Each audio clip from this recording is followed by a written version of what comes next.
नमस्कार दोस्तों, कैसे हैं आप सभी। उम्मीद है अच्छे होंगे, स्वस्थ होंगे, खुश होंगे और इसी तरह अपने जीवन में खुश रहिए और अपने आसपास हो रहे क्राइम घटनाओं को सुनकर उससे कुछ जीवन में शिक्षाएं धारण करके सतर्क हो जाइए, सावधान हो जाइए। आज हम जो किस्सा, जो कहानी आपको सुना रहे हैं, उत्तर प्रदेश की राजधानी लखनऊ की सच्ची घटना है और यहाँ आपको ये कहानी एकदम से भावुक बना सकती है, क्योंकि आज के समय में आप कोई भी काम कर रहे हैं तो वो काम आपके जीवन में कभी ना कभी कोई रिस्की हो सकता है, ये सोचकर ही घबराहट होती है। जी हाँ, यहाँ एक फ्लिपकार्ट में काम करने वाला डिलीवरी बॉय है और जब वह अपना ऑर्डर डिलीवर करने के लिए जाता है तो ग्राहक उससे सामान भी ले लेता है, कैश भी ले लेता है और उस सामान के बदले जो कैश उनको पे करना था वो भी नहीं देता है। इस पर डिलीवरी बॉय उनसे मिन्नत करता है और उन दोनों के बीच में बहस हो जाती है और जो ग्राहक होता है वह इस लड़के के साथ मार पिटाई करना शुरू कर देता है। इसको इतना मारता है कि इस लड़के की मौत हो जाती है। इन लोगों की हैवानियत और दरिंदगी यहीं रुकती नहीं है। वह इसकी लाश को उसी के डिलीवर बॉक्स में, बैग में पैक करते हैं और पैक करने के बाद अपनी गाड़ी में डालते हैं और फिर एक नहर में जाके फेंक देते हैं।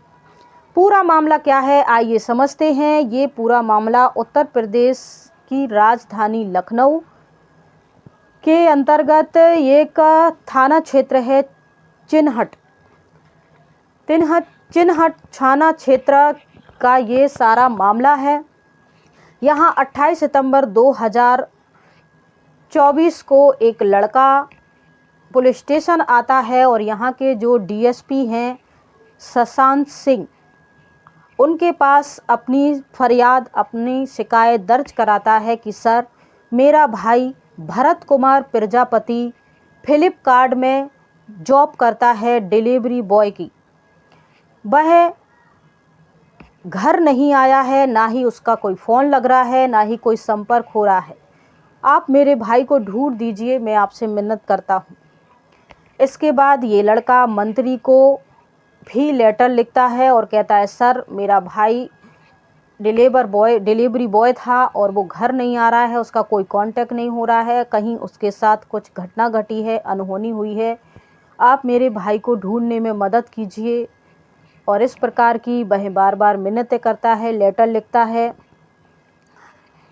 इसके बाद यहाँ के जो डीएसपी होते हैं शशांक सिंह, उसको इस लड़के को ढूंढने का काम शुरू कर देते हैं।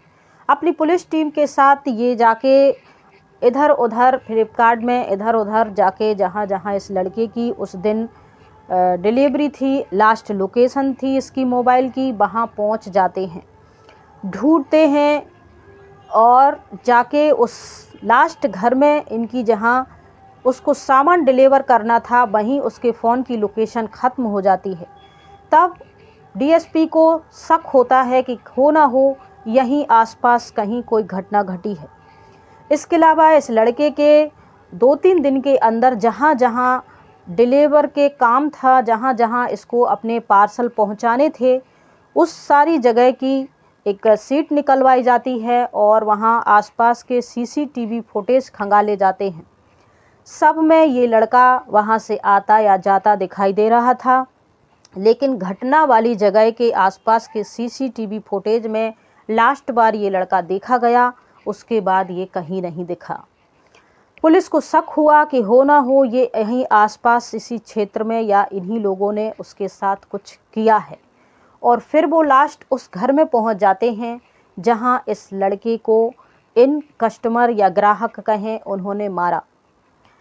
जब वो इस घर के पास पहुंचते हैं, देखते हैं तो यहाँ 2 शख्स हैं, गजानन और आकाश।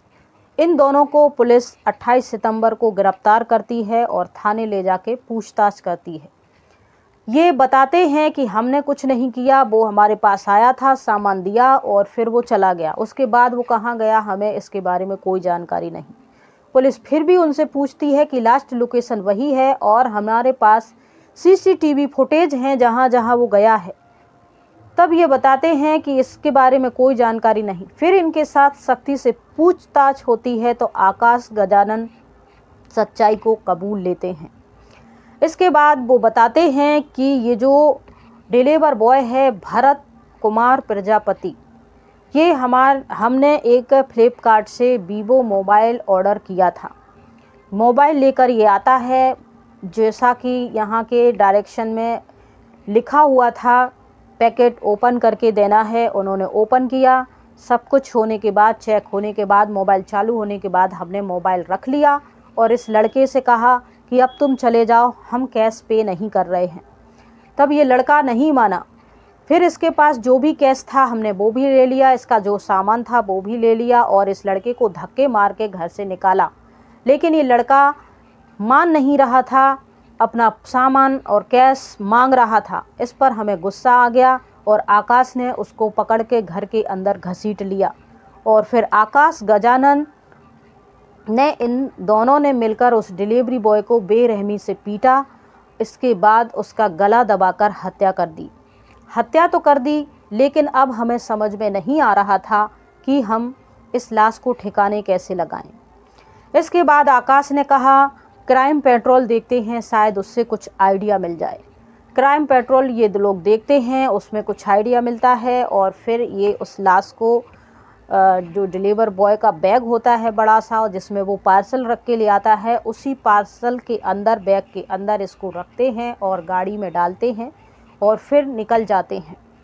डिलीवर बॉय की मोटरसाइकिल वहाँ से 10 किलोमीटर दूर कहीं दूसरे मोहल्ले में जाके छोड़ देते हैं और इसकी डेड बॉडी को नहर में जाके फेंक देते हैं। इसके बाद ये दोनों घर आ जाते हैं। गाड़ी से, घर से जो भी खून, दाग, धब्बे थे वो सब मिटाते हैं, साफ सुथरा कर देते हैं। पुलिस ने इन सब का बयान दर्ज करने के बाद फिर नहर में डेड बॉडी को ढूंढने का काम शुरू कर दिया और उसको आशंका है कि इतना पूरा शरीर तो शायद एक बैग में आएगा नहीं, हो सकता है इनने लाश के साथ कुछ और भी किया हो, टुकड़े किए हों। और इस तरीके से इन्होंने कितनी ही चालाकी से उस बेकसूर लड़के को, जो कि एक काम कर रहा है फ्लिपकार्ट में, उसकी कोई भी गलती नहीं है, उसके जो भी कंपनी ने उसको पार्सल दिए वो ले जाके घर तक, हम कोई भी सामान ऑर्डर करते हैं, हमारे पास पार्सल आता है, फ्री ऑफ डिलीवरी रहती है, कैश ऑन डिलीवरी, कई ऑप्शन रहते हैं और हम उन ऑप्शन का भरपूर लाभ भी लेते हैं। लेकिन कुछ लोग ऐसे भी होते हैं जो इसका दुरुपयोग करते हैं। तो आप ऐसे काम करने वालों की रिस्पेक्ट कीजिए, सल्यूट कीजिए, क्योंकि हर एक व्यक्ति मेहनत कर रहा है ईमानदारी से, उसके साथ इस प्रकार की घटना घट जाए तो दिल को झंझोर देती है, दुख पहुंचाती है। तो ये कहानी सुनाने का उद्देश्य यही है कि अगर आप किसी के भी साथ किसी भी प्रकार की बेईमानी कर रहे हैं तो प्लीज़ रुक जाइए, ऐसा मत कीजिए, क्योंकि आप खुद जानते हैं पैसे कितनी मेहनत से कमाए जाते हैं और आप थोड़े से 2-5 हज़ार रुपये के लिए किसी की जान ले लें, ये कहाँ की जायज़ बात है। ऐसे तो प्रोग्राम, फंक्शन, पार्टी में आप लोग हज़ारों रुपए खर्च कर देते हैं और आए दिन किसी न किसी प्रोग्राम, फंक्शन में हो ही जाते हैं। तो हम किसी की मेहनत की कमाई छीनते क्यों हैं? और इससे 2-5 हज़ार, 10-15 हज़ार बचा के तुम्हें क्या मिल जाएगा? अब ये लोग क्राइम करा है, अब जेल हो गई, इससे क्या होगा? ज़िंदगी बर्बाद है अब। तो आप इन सब चीज़ों से सतर्क रहिए, सावधान रहिए और अपने आसपास हो रही गतिविधियों को समझकर जीवन में अच्छा। जय हिंद, जय भारत।